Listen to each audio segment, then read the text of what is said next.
The views expressed in this podcast do not reflect those of our training institutions or the APA. The information discussed is intended for educational purposes only and should not be used for diagnosis or treatment.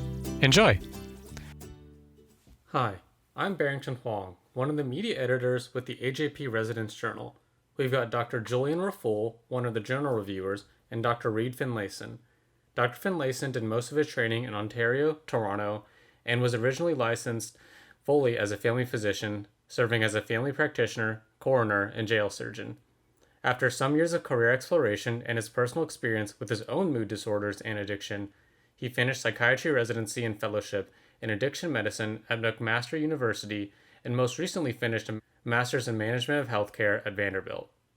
He is currently an associate professor here at Vanderbilt University Medical Center, the medical director of the Vanderbilt Comprehensive Assessment Program for Professionals, and medical director for the National Center for Professional Excellence, an addiction treatment facility for male physicians.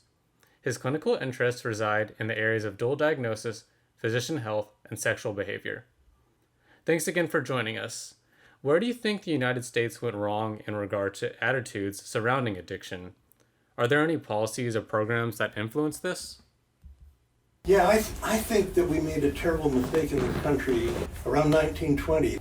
The Harrison Act came into effect in 1915.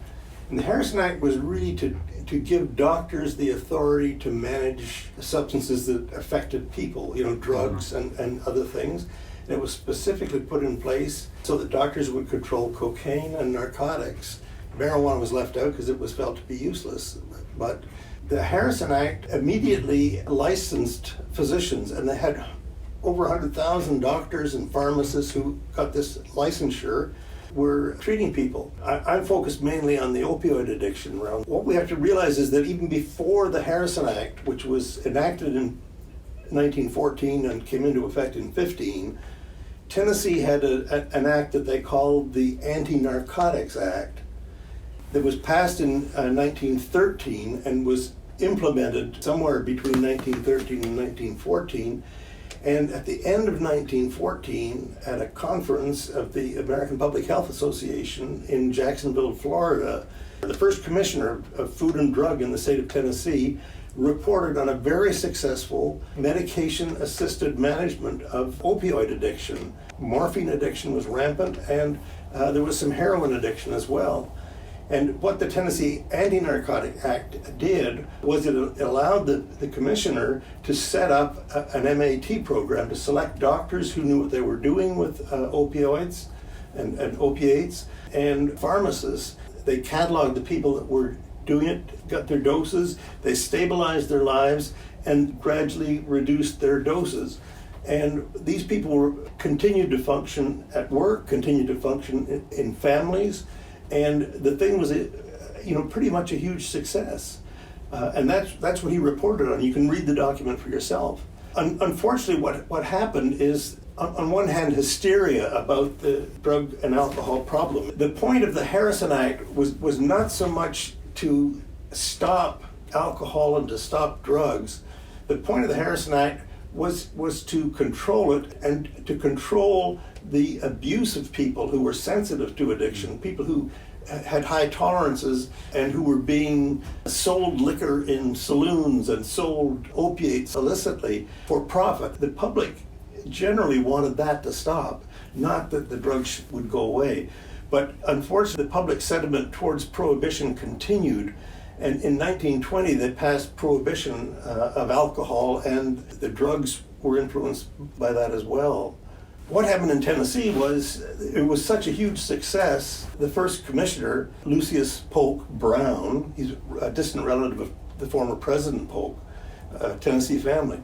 He got invited to go and work in New York and to solve the drug problems up there. Well, he didn't meet with as much success there because there was so much criminality involved that he couldn't really get a toehold, and he didn't get any responsibility. Whereas in Tennessee, he could run the show, he designed it, he lectured at the medical schools in Tennessee, he taught at Vanderbilt classes about what was going on with addiction.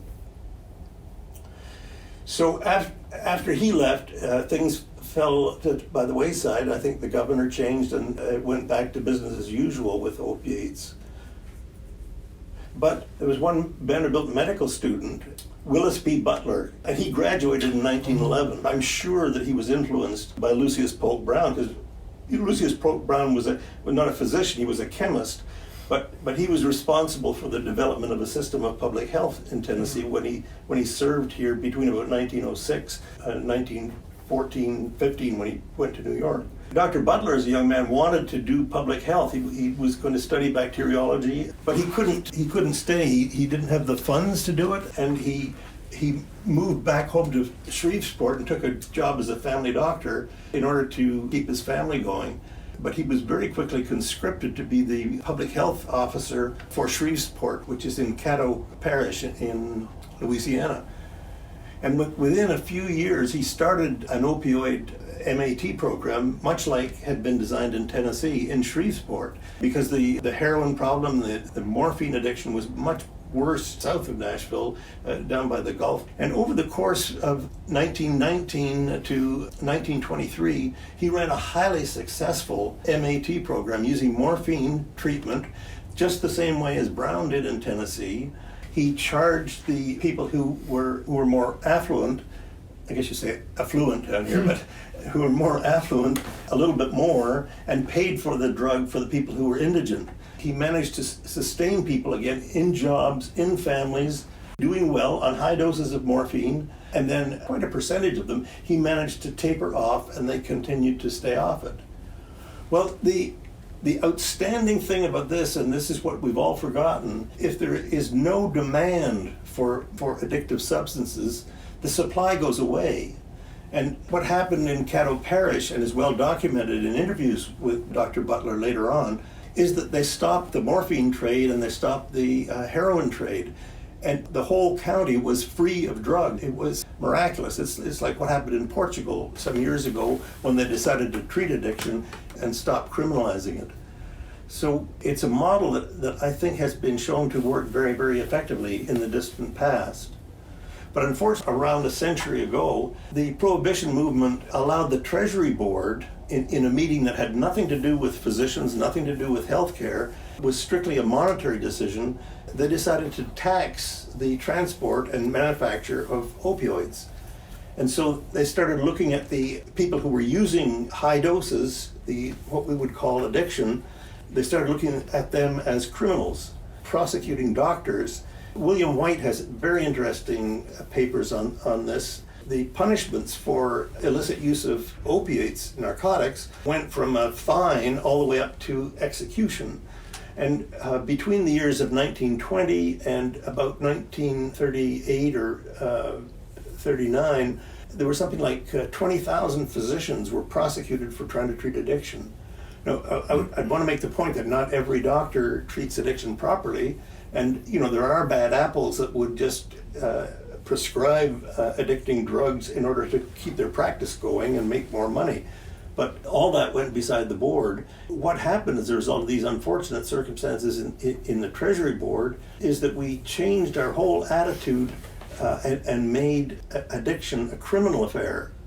Sadly, what happened is that doctors were divorced from managing addiction. It was seen as a criminal thing, whereas the evidence shows that the more that we manage these people and allow them to live reasonable lives, they can do very well with methadone or with buprenorphine, which have some advantages over using morphine. There's been many areas of the world and throughout time where there's different substance use going on. So the opium trail in Asia, many hundreds of thousands of years ago.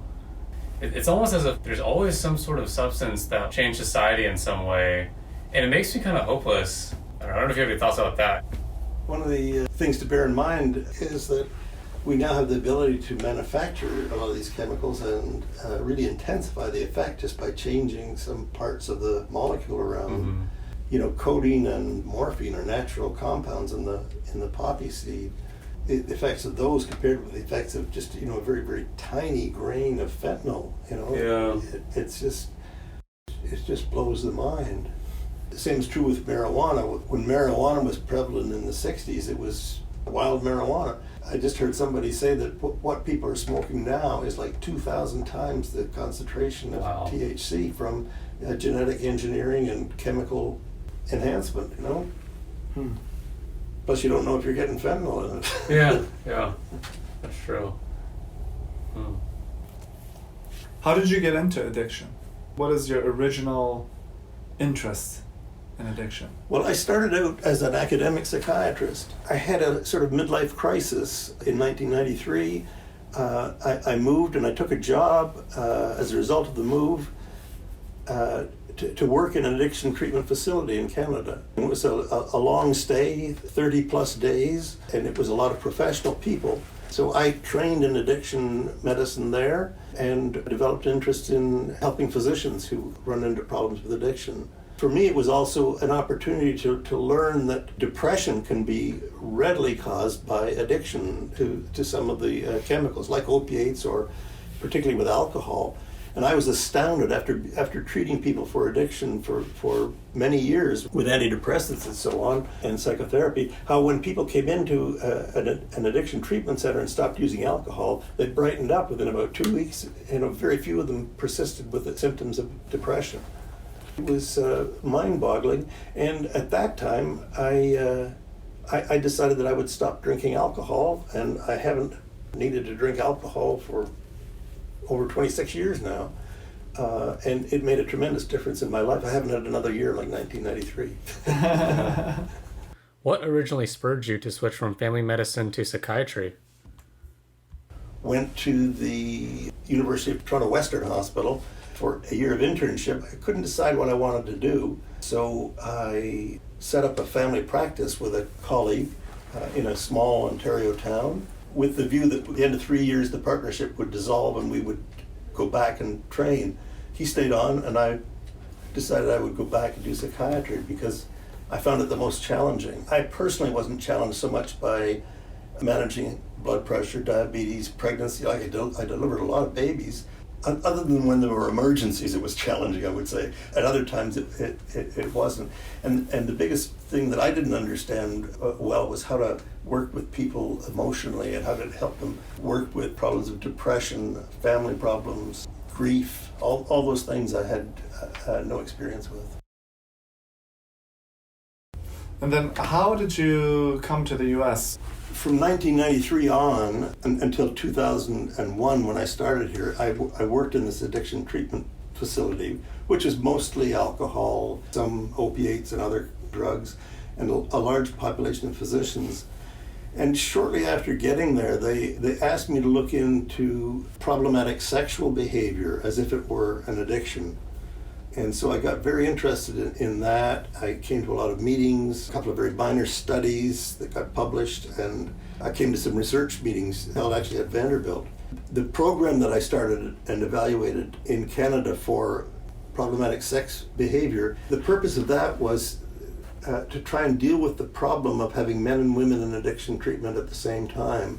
Because what would happen is, there'd be an instant attraction between two people who were married to two other people, and it would create all kinds of problems, not the least of which was that the patients would focus on their relationship instead of dealing with their own individual issues. And so that happened enough times, the leadership thought that we should have a program to deal with that. So we worked together, designed the program, and we were able to affect some change in outcome. For, sexual behaviors and addiction, I guess we don't usually... When people think about addiction, people think about substances. For these sexual behaviors, do you see that pretty often in your practice? I'm not so focused on it now as I used to be. It's been really fairly controversial.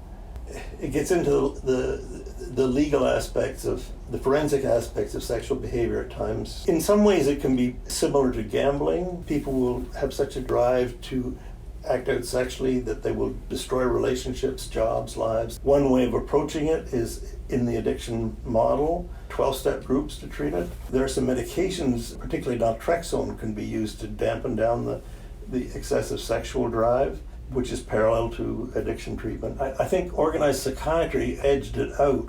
In DSM-3, there was a category called sexual addiction. In DSM-4, it was watered down, and it's impossible in DSM-5 to make a diagnosis of sexual addiction. Even hypersexual behavior is considered problematic.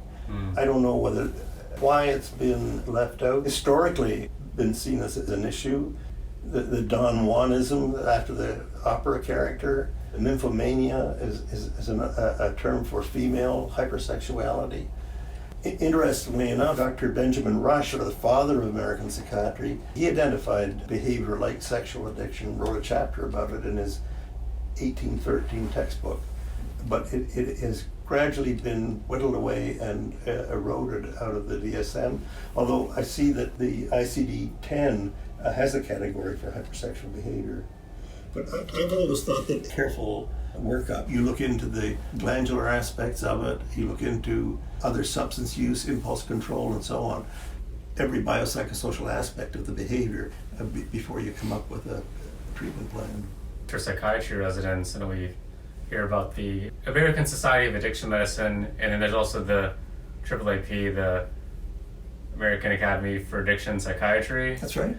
It seems like they have similar goals, at least with regard to addiction and trying to treat that, but just for us early in our career, we don't really know too much of the difference. Could you kind of talk about a little bit those two organizations at least, and if there's one that psychiatry residents can only apply to? No, I think a psychiatry resident could do either. Addiction medicine, mindset I trained under, the doctor that mentored me at Homewood in Canada was an internist originally, but had a lot of experience and knowledge about it. I didn't do addiction psychiatry fellowship because I didn't find out about it until I'd been qualified under ASAM for about 8 years. I didn't know there was such a thing when I was in Canada, addiction psychiatry.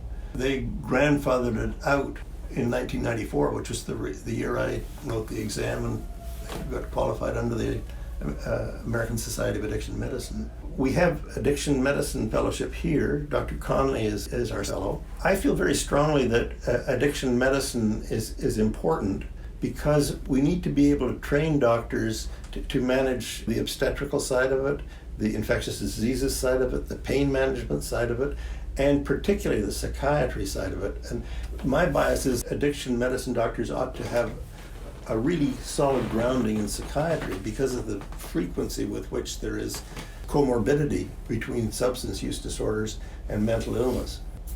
So both coexist, but I think have always shared information, and I think are working even more closely together, through the current epidemic with the opioids, which has kind of been forgotten about with COVID. Although I think it's just, I think we're going to find out that things are just worse with the two of them combined, but it's not making the headlines anymore. I remember the article that you sent with Butler, who went to Shreveport and who's in Caddo Parish. Yes. Yeah. It seems like the culture at that time was different to be able to get to that point. A lot more control and a lot less substance misuse. Were there any other factors around that time that you felt were helpful for that, or public health?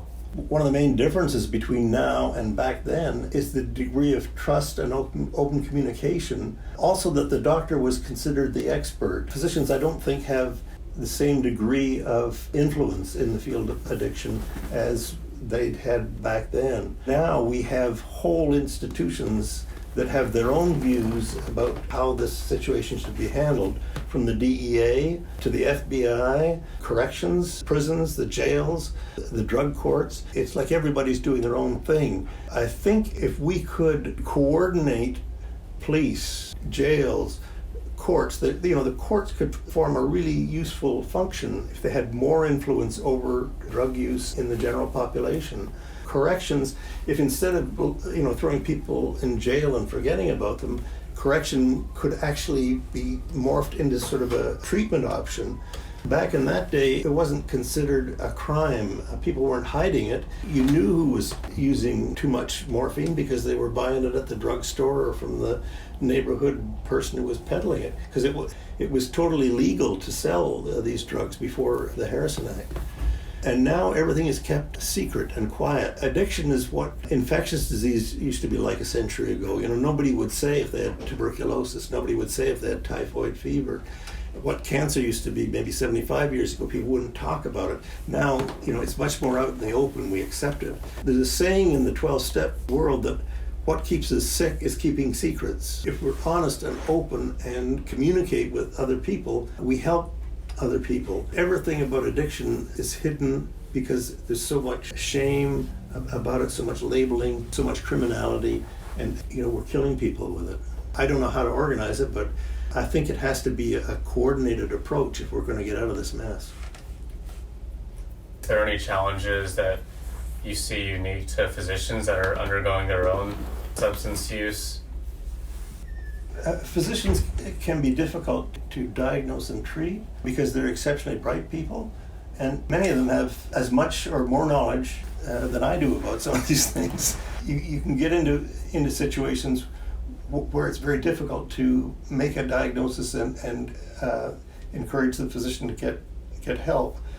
But the state physician health programs have organized over the years a really good system of identifying, diagnosing, treating, and managing physician addiction, so that the outcomes from physician treatment, which is not just going to treatment for 30 days, but going for treatment for a longer period of time and then being monitored, not just for a year or 2 years, but being monitored for 5 years and in some cases indefinitely. The results are just spectacular. There are physicians who have been actively addicted and had to stop and go into treatment who are practicing 25 years later, and the percentage is 75-80%.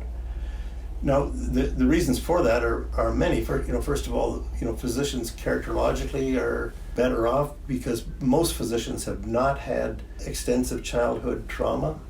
We've looked at that, and it just makes sense. Physicians are bright. They have the wherewithal to earn money and to pay for a treatment, which many people don't have. And then the other key to it is that practicing medicine should not be a right. It really is a privilege that you have to demonstrate that you're responsible for, to be up to date with your knowledge, but up to date with your health as well, to be able to be fit to practice medicine. It's funny the way my career turned out, because at the time I went into psychiatry, I had another year of crisis, much like 1993.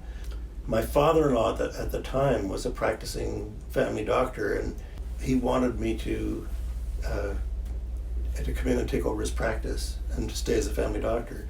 I decided to go back and do psychiatry, and within a short period of time, unbeknownst to me, he had previously had treatment for addiction but wasn't getting much follow-up. He was a very spiritual guy, went to church every week, but that was about his only support.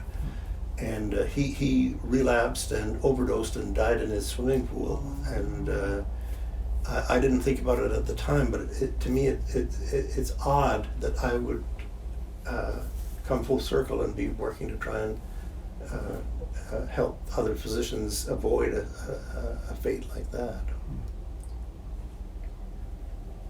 It's a very sad realization. Yeah. Sobering. Mm-hmm. Yeah, good choice of words. Yeah. And I think we could expand on the history of the actual problem. William White's papers? Oh yeah, William White, yeah. Yeah. He's an amazing guy who has thought about this stuff, and he's got a website with all kinds of views on substance use and addiction.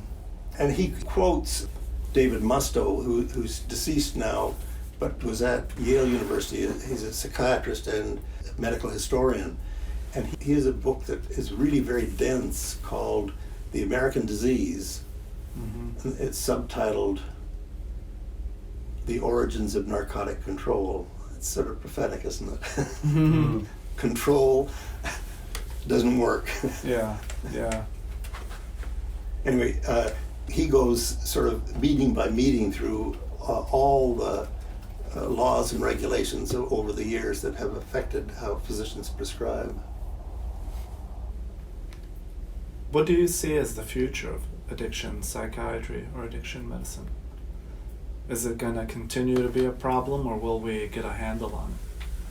I think it depends a lot on what we do. If we can work out a way, to communicate and share resources instead of wasting money on putting people in jail, if we get them help, have them be more productive, be able to develop enough information about the people that are suffering that we could communicate when somebody's getting into trouble or somebody's relapsed and get them a higher level of care, we could make a big difference that way.